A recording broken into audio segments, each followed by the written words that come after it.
Alrighty, so I want to make this into a semi-private video in response to Rebecca's video that she made today.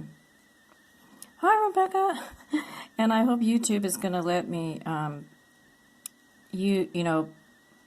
make it so that only with a link can someone go see the video, because that might just help it to be shared with this audience that you have and you yourself. And but I'm making this mainly for myself as a update situation, because Rebecca, like you, the funny thing is you had this necklace on, and I'm making a necklace with a stone that's, I couldn't see up close what kind of stone you have, but it's the exact shape and size as your stone. So anyway, I appreciate the video that you made, and then it made me kind of decide to come and revisit my story that has a lot of parallels to yours. But I also want to make an update for myself, because these documents I can't find. I've had some things disappear, so that's part of why I'm making videos in the first place. So I'm rambling on a little bit, but what I want to do is, see, my so-called birthday's coming up in a little while. And I made a previous video about me having 2 birthdays. And there's so much more I could say about this program of cloning and stuff like that. But I wanted to... the papers that are missing... I don't know, I'm trying to make the camera look at something interesting. The papers that I can't find were these transcripts of my parents... these parents who adopted me, and I wanted to do a final, like, make a eulogy. They both passed away. This was my mother who adopted me, and this is my father, and this was me allegedly when I first came home with them. And they adopted me through this Vista Del Mar adoption agency, and boy, oh boy, I bet you anything, because of what I'm about to mention and re-mention, that this agency was really in a lot of cahoots with these labs that were doing this stuff. And I say that because, as in a couple of my other videos, the other day when not the other day, but anyway, when I was looking through these papers and I found the dates that look like I got 2 birthdays, which, I'm like, okay, I showed those in the other video, so let me kind of do this. I acquired all these documents, the adoption stuff, the attorney wrote, all these Vista Del Mar records were not supposed to ever be seen by me. These were all supposed to be confidential. All this stuff that showed about my adoption and the interviews and my birth parents, all these papers I was never supposed to know about. I was never even supposed to know I was adopted. So I acquired all these papers in the 80s when my birth mother, Ethel, I'm going to start crying, when she helped me to do the search, because she also felt it was totally natural for me to want to know my adoptive parents. Now, what I recently found out in the transcripts, because when they applied to adopt me, these guys, they went to Vista Del Mar, and they said, I want to adopt a child. And Vista Del Mar sent a bunch of, sent social workers out to interview separately my parents. So at the time, they married in 1953, and shortly after they married, my father went to the military, to the Army, for like a year. And he always said he served, he was a typist, he was on the Marshall Islands for a little while, and then they transferred him for a while to New Mexico. And something happened over there, don't know quite what. He died, I never got to talk to him about his military service there. He wasn't in combat or anything, he just did stuff around here in New Mexico in the 50s, right? And, but in the papers that I can't find, which is bizarre, are the interviews. So the social worker is interviewing my dad to ask him about what he's, if he wouldn't mind having a baby that had some Native American blood, and he said no, and my mother said she wouldn't mind. they were trying to fit the baby to the parents. Now, in that paperwork, my mother, okay, I was born in 57, so a year before that, she went to, guess where, Planned Parenthood, and had all her gynecological work done by Planned Parenthood. And they decided that she needed a hysterectomy, and they did 2 different operations a year before I came around to her body to perform the hysterectomy. It must have been awful. She told me later on, when I was married and I was having marital difficulties, she told me that my father had, who I always remembered as a nice guy, but that he punched her in the stomach and during one of their fights, and it caused her to have the hysterectomy. That is what she told me when I was way grown up. So they're trying to keep the marriage together, this is in Los Angeles. And my mother always wanted to adopt kids, and then she couldn't have them, so she really wanted, but anyway, it's interesting the connection between Planned Parenthood and Vista Del Mar. And so anyway, so that was kind of significant, and also the fact that the social worker had noticed that my father seemed to have some, what she called, I wish I could find the papers and read, what she called emotional problems related to his time in the Army. He was suffering from asthma, and he even had, which I found out later, he even had an honorable discharge and service-connected disability check that went out to him for the rest of his life. So whatever he did over there in New Mexico or in his time, I saw a document where he was service-connected disabled. So the social worker interviewing him about adopting me was concerned about his emotional health. I read that, and that's what I was going to read, and I can't find the papers. I hope they didn't steal it. It's ironic because later on, she got nailed for having emotional problems, and I think she didn't want to keep some secrets. But anyway, so here's what happened. In order to adopt me, my father somehow made friends with the gentleman who handled the adoption, Mr. Gerstenfeld. I guess there's no secrets anymore. So a couple months ago was when I was looking at these papers and looking at, not that one, yeah, anyway, these are adoptions, these are all official adoption papers that go into the courtroom. Okay, and then I saw the name Gerald Gerstenfeld, and I thought, well, I wonder if he's alive, let's call him up. So I did, and he was still alive, and I talked to him for a long while, and he said some things I mentioned in the other videos. But here's a sentence on all these transcripts that he filed my adoption. I was way over a year old. I hope this isn't too complicated to follow, but I guess it's for me anyway. But look at the sentence here. He says, this is the final letter. Dear Ethel and Elvin, I have enclosed herewith an amended birth certificate. For, he put my familiar name. He didn't put my full legal name. So what I learned about, what he told me, Mr. Gerstenfeld told me that he became friends with my father. Mr. Gerstenfeld, this attorney, told me that he was from Chicago. He had joined the SEC back then, and he also got his thing to become an attorney, and that this adoption case was the first one that he had handled, the first legal case he ever had.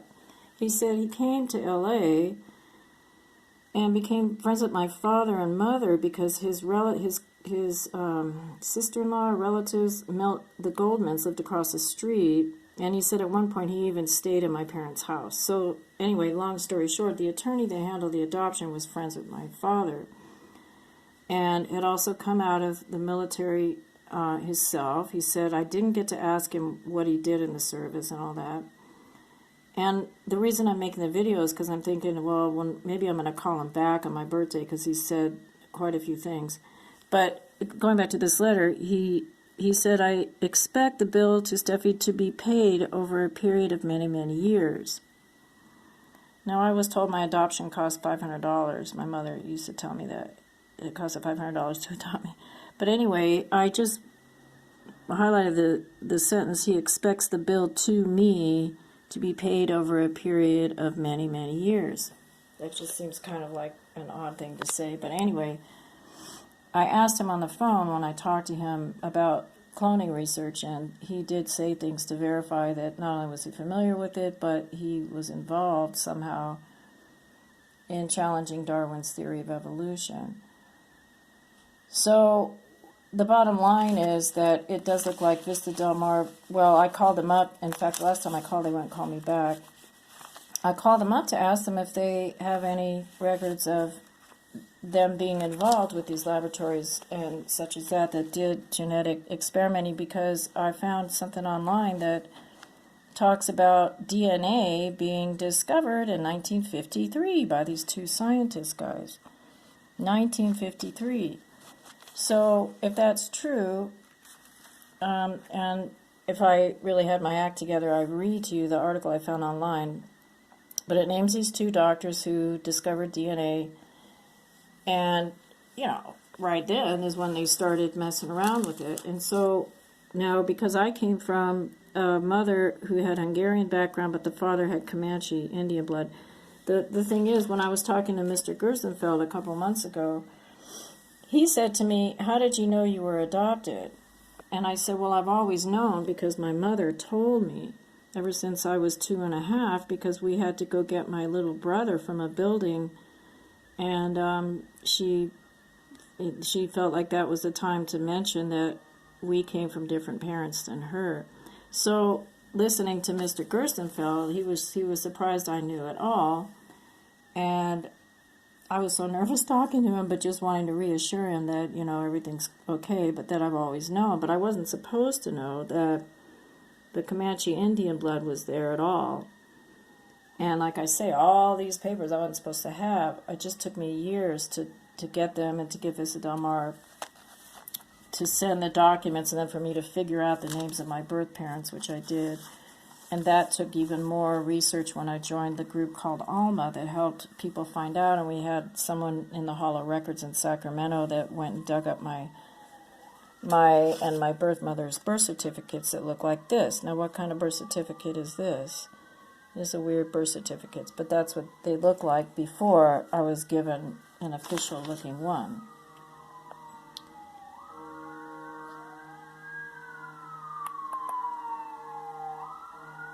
They always do that when I'm saying important things. So, so I'm thinking of calling him back, and just to keep this online of what Rebecca's saying, that, you know, I just wanted to step back from all this super soldier stuff and all this Mars stuff and everything, but it's just so obvious that stuff is going on. So, there's 13 minutes. Let me end this by just mentioning, like, okay, I have 2 birthdays, and I want to call him perhaps on my birthday and ask Mr. Gerstenfeld before he dies, because he's 92, or his wife is still alive too. And when I called him, his wife said, "Who's calling?" I told her my name. She goes, "Oh," like it was yesterday. She totally remembered me. Why that would be. Okay, see here it says, birthday 4/10/57. God, now I'm mixing it all up. Yeah, so anyway, it says what my birthday is, and I don't care about security and privacy. It's too late. And on this document, it says I was born 5/10/57. And when I asked Mr. Gerstenfeld on the phone, I says, you know, I got this other document that says I was born on May 10th, 1957 at 3:15 p.m. rather than this says here I was born April 10th, 8:17 a.m. So which is it? But I didn't ask him that way. I said, why do I have documents that have 2 different birthdays? So what he said, which my tape recorder had turned off because I was taping it, he said, well, you can celebrate 2 birthdays. He said, well, you can just celebrate 2 birthdays. Just like, dee, dee, dee, dee. He didn't tell me that the paperwork was wrong. He didn't tell me that the dates were a typo. He just said, well, you can celebrate 2 birthdays then. So what I'm thinking of, bottom line, is that this was this was probably a duplicate child. And there's so many other date discrepancies, and when I got to go home at my parents and all these other things. And they probably this man knew, and that's why I'm thinking of calling him back. But anyway, I just want to thank Rebecca for making her video, and also she mentioned about Dulce, and anyway, I could say a bunch of more things, but it's so hard to kind of stick with and do this research, and plus I know so much now that if I don't find out anything else factually, just having these documents and noticing, I've had these documents since for 40 years, and I just blindly didn't even notice the date discrepancy till this year. It's pretty crazy.